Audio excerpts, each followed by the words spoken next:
এরপরে যে আমরা কোরআনকে আবার কোয়েশ্চেন করি, কোরআন মানুষ সম্পর্কে তোমার কাছে কিছু জানতে চাই, মানুষ সৃষ্টির পূর্বে কি ছিল?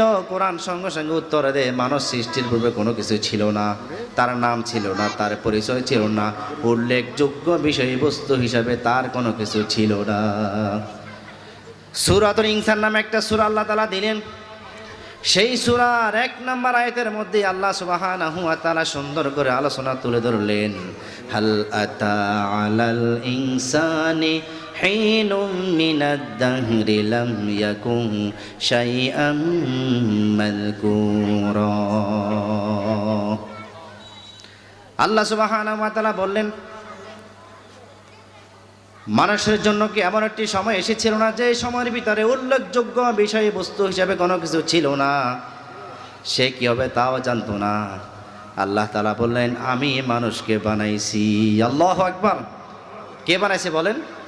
বলেন কে বানাইছে আমাদেরকে? এই সুন্দর করে দুইটা চোখ দিয়েছে কে? আমাদের মাথার ভিতরে ব্রেন দিয়েছে কে? এই মাথা দান করেছেন কে? হাত পা দিয়ে সাজাইলো কে?